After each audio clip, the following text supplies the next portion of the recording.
Horror कहानियां थी। बुरा साया पार्ट 1। रात के लगभग 3 बजे थे। एक बेहद डरावनी दिखने वाली लड़की अमन के कमरे में जोर जोर से चीख रही थी। वो अपने लंबे नुकीले नाखूनों को अमन के शरीर में चुभाकर उसका खून पी रही थी। अमन बुरी तरह से दर्द से तड़प रहा था। उस लड़की का चेहरा इतना खौफनाक था कि कुछ ही देर में दर्द और डर की वजह से अमन बेहोश हो गया।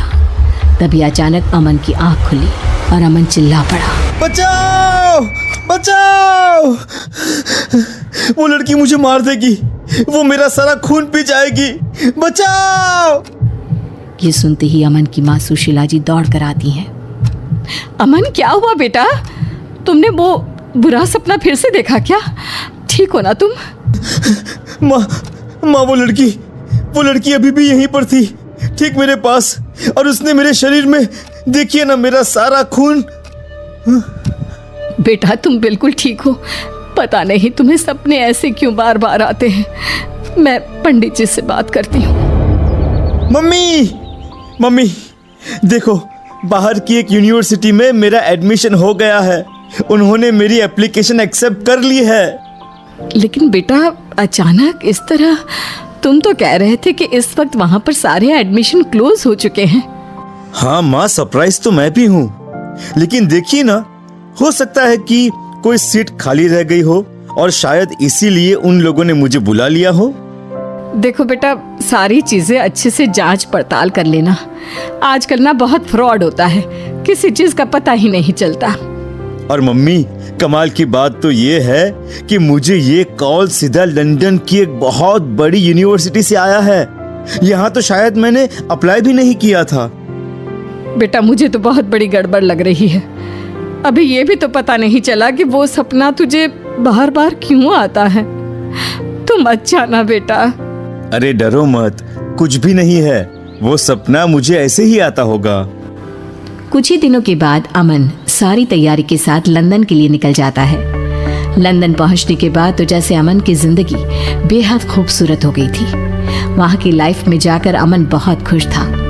जैसे ही वो अपने हॉस्टल के कमरे में पहुंचा, उसने अपने आप से कहा, हाँ, मम्मी पापा की फोटो यहाँ टेबल पर लगा देता हूँ, और ये मम्मी के हाथ के बने लड्डू, इनका तो क्या कहना। यहाँ विदेश में सब कुछ है, बस मम्मी के हाथ के खाने की बहुत याद आएगी। रात हो गई थी और अमन अपने बिस्तर पर जाकर सो गया। आधी रात के बाद अमन को किसी के गाना गाने की आवाज सुनाई दी। अमन नींद से जाग गया। अमन ने अपने बिस्तर पर वापस जाकर सोने की बहुत कोशिश की, लेकिन उसे नींद नहीं आई। अरे, इतनी रात को ये गाना कौन गा रहा है? यार, कितनी प्यारी आवाज है। लगता है कोई लड़की गाने की प्रैक्टिस कर रही है। लेकिन इतनी रात में कौन गाना गाता है? हो सकता है पास वाली गर्ल्स हॉस्टल की कोई लड़की होगी। एक बार जाकर देखता हूँ, आखिर ये लड़की है कौन? अमन अपने हॉस्टल के रूम से बाहर निकलकर दूर दूर तक ढूंढने की कोशिश करता है, लेकिन रात के अंधेरे में उसे वहां कोई नहीं मिलता और गाना गाने की आवाज भी अचानक से चली जाती है। अगली सुबह अमन जैसे ही कॉलेज जाने के लिए तैयार होता है, वो वॉश बेसिन में अपना मुंह धोने के लिए झुकता है और जैसे ही सर ऊपर उठाता है, अचानक से उसे आईने में एक लड़की का चेहरा दिखाई देता है। ओह माय गॉड, ये क्या है? लगता है रात को मेरी नींद अच्छे से पूरी नहीं हुई है, इसीलिए मुझे कुछ अजीब सा लग रहा है। मैं तो डर ही गया था। ऐसा लग रहा था जैसे वहां पर कोई है, लेकिन यहाँ तो कोई भी नहीं है। अगली सुबह अमन अपने दोस्त से कहता है, अरे यार, एक बात बता, रात को हमारे हॉस्टल के पीछे कोई लड़की गाना गाती है क्या? बहुत प्यारी आवाज है। अरे नहीं यार, मैंने तो किसी की आवाज नहीं सुनी। मेरा रूम भी तो तुम्हारे रूम के ठीक बाजू में ही है। अरे यार, रात को लगभग 12 बजे के बाद तू जल्दी सो गया होगा शायद। अरे कम ऑन ब्रो, ये लंदन है, लंदन। यहाँ पर कौन जल्दी सोता है? और मैं तो वैसे भी रात को 2 बजे सोने वाले लोगों में से हूँ, पर मुझे तो किसी की आवाज सुनाई नहीं दी। जरूर तूने अपने कानों में ईयरफोन लगा के रखे होंगे। म्यूजिक सुनने का बहुत शौक है ना तुझे, इसलिए बाहर की आवाज कैसे सुनाई देगी? हाँ यार, वो बात तो है। एक्चुअली म्यूजिक तो सुन रहा था मैं। ए अमन, क्या बात है यार, किसी से प्यार व्यार हो गया है क्या तुझे? हाँ? अरे नहीं नहीं, बस एक लड़की की आवाज रोज रात को सुनाई देती है। भाई बच के रहना, मैंने सुना है यहाँ कैंपस में ना चुड़ैल घूमती है। अरे कोई बात नहीं यार, अगर चुड़ैल है तो चुड़ैल सही, उससे मिलूंगा मैं, और वो भी रात को। अमन जैसे ही अपने कमरे में जाकर सोता है, एक लड़की उसके सिर के पास आकर बैठ जाती है और धीरे धीरे उसके बालों को सहलाती है। अमन घबराकर जाग जाता है। कौन है? कौन है यहाँ पर? अभी यहाँ पर कोई था, कोई लड़की, लेकिन अभी तो कोई नहीं है।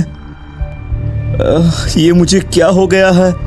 लगता है कुछ दिनों से मैं अपनी फैमिली को ज्यादा ही मिस कर रहा हूँ, या फिर उस लड़की के बारे में ज्यादा सोच रहा हूँ। मुझे बार बार ऐसा क्यों लगता है जैसे यहाँ मेरे आसपास कोई और भी है। अमन थोड़ा सा परेशान हो जाता है। अगले दिन जब वो कॉलेज जाता है तो अचानक से एक लड़की अमन के पीछे से आकर उससे बात करती है। हेलो, आप इंडिया से आए हैं ना? आपका नाम अमन है ना? ओह माय गॉड, ये लड़की कितनी खूबसूरत है। मैंने अपनी लाइफ में आज तक इतनी सुंदर लड़की कभी नहीं देखी। क्या हुआ? मैं आपसे बात कर रही हूँ, आपने मेरी बात का जवाब नहीं दिया। आप इंडिया से हैं ना? जी हाँ, अब ठीक पहचाना आपने, मैं इंडिया से ही हूँ। और आप कौन? मैं यहाँ पास वाले कॉलेज में म्यूजिक स्टूडेंट हूँ और मुझे गाना गाने का बहुत शौक है। तो क्या रात के वक्त कैंपस के बाहर आप ही गाना गाती हैं? हाँ, आपने सुना? एक्चुअली ना, मुझे रात की खामोशी में गाना गाना बहुत अच्छा लगता है। जी हाँ, और कितने दिनों से आपकी आवाज सुनकर आपको ढूंढने की कोशिश कर रहा था, लेकिन जैसे ही बाहर आता हूँ आप गायब हो जाती हैं। चलिए ठीक है, हम दोस्त बन जाते हैं, उसके बाद मैं कभी गायब नहीं होंगी। अमन और निमिषा की दोस्ती हो जाती है। और फिर एक दिन, निमिषा, कितने महीने हो गए हमें एक दूसरे के साथ। मैं तुम्हें कहना चाहता था कि तुम मुझे बहुत अच्छी लगती हो। I love you Nimisha.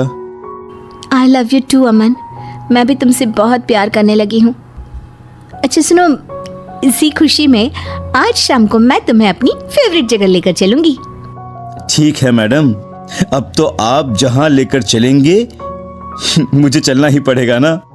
Nimisha अमन को एक बहुत अजीब और डरावनी जगह पर लेकर जाती है। ये कैसी जगह है? ये तो कहाँ लेकर आई हो तुम मुझे? जानते हो, ये जगह मुझे बहुत पसंद है। देखो ना, यहाँ की राख जैसी काली जमीन, जले हुए पेड़ और ये सन्नाटा कितना खूबसूरत है। लेकिन मुझे यहाँ पर डर लग रहा है। डर की क्या बात है, मैं तुम्हारे साथ हूँ ना। अच्छा सुनो, तुम्हें मेरा गाना पसंद है ना? मैं तुम्हें वो गाना सुनाती हूँ। निमिषा अचानक से अपना चेहरा दूसरी तरफ करके गाना गाना शुरू कर देती है। वाह, कितना अच्छा गाती हो यार तुम। I love your voice.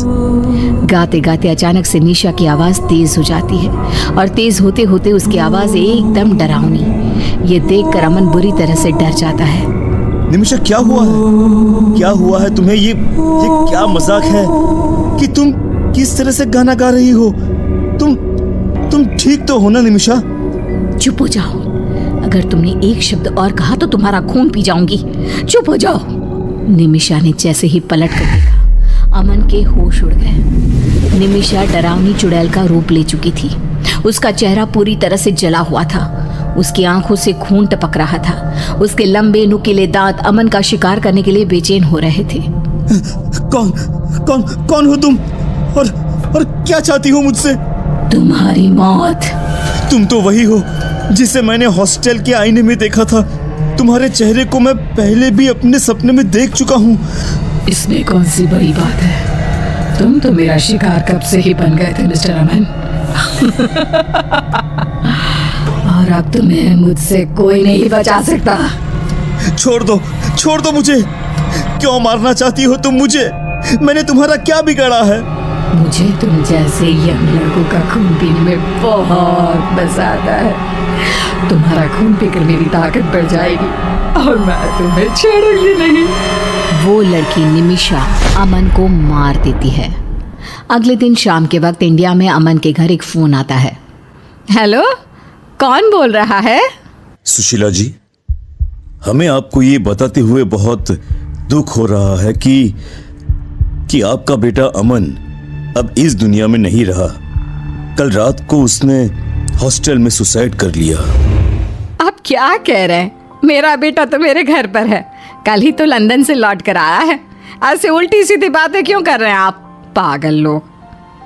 इतना कहकर सुशीला जी फोन डिस्कनेक्ट कर देती है। सच क्या था? क्या जो घर पर था वो सच में अमन था या कोई और? क्या अमन मर चुका था? जानने के लिए देखिए इस